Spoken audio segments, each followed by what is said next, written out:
खूनी तस्वीर। रवि एक पुराना सामान बेचने वाली दुकान से एक अजीब सी पुरानी तस्वीर खरीद कर लाया। वह तस्वीर एक पुराने महल जैसी हवेली की थी, जिसके ऊपर अंधेरा छाया हुआ था। तस्वीर बहुत रहस्यमयी थी और उसे देखकर ही अजीब सा डर महसूस होता था। रवि ने वह तस्वीर अपने ड्राइंग रूम में टांग दी। पहली अजीब घटना। रात के करीब 12 बजे रवि की नींद अचानक खुल गई। उसे ऐसा लगा जैसे कोई उसके कमरे में चल रहा हो। उसने लाइट जलाई, लेकिन कोई नहीं था। तभी उसकी नजर दीवार पर टंगी तस्वीर पर गई।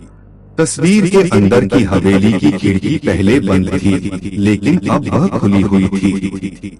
रवि को यह सिर्फ उसकी नजर का धोखा लगा और वह फिर से सोने चला गया। लेकिन अगली रात फिर वही हुआ। अब तस्वीर में एक परछाई खिड़की के अंदर खड़ी दिख रही थी। डरावनी रातें। जैसे जैसे दिन बीतते गए, तस्वीर में और बदलाव आने लगे। कभी किसी कॉरिडोर में लाल धब्बे दिखते, कभी खिड़की में खड़ा साया बड़ा होता जाता। एक रात रवि ने तस्वीर की ओर देखा तो वह साया अब खिड़की से बाहर निकल आया था। अब रवि को समझ आ गया कि यह कोई आम तस्वीर नहीं थी। उसने इंटरनेट पर इस तस्वीर की जानकारी खोजी। उसे पता चला कि यह तस्वीर एक भूतिया हवेली की थी, जहां 100 साल पहले एक राजा की हत्या हुई थी। कहा जाता था कि जिसने भी इस तस्वीर को अपने घर में रखा, उसकी मौत रहस्यमयी तरीके से हो गई। आखिरी रात। रवि डर चुका था। उसने तस्वीर को जलाने की कोशिश की, लेकिन आग खुद ब खुद बुझ गई।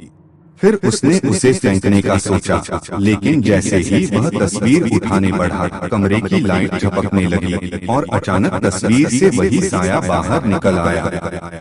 वह एक काली छाया थी, जिसकी लाल जलती आंखें थी। वह धीरे धीरे रवि की ओर बढ़ने लगी। रवि डर के मारे अपनी जगह जम गया। तभी एक भयानक चीख कमरे में गूंज उठी और पूरी तस्वीर काले धुएं में बदल गई। अगली सुबह रवि को उसकी बिल्डिंग के नीचे मृत पाया गया। उसके चेहरे पर डर का भाव जमी हुआ था और उसके कमरे की दीवार पर वही तस्वीर फिर से टंगी हुई थी।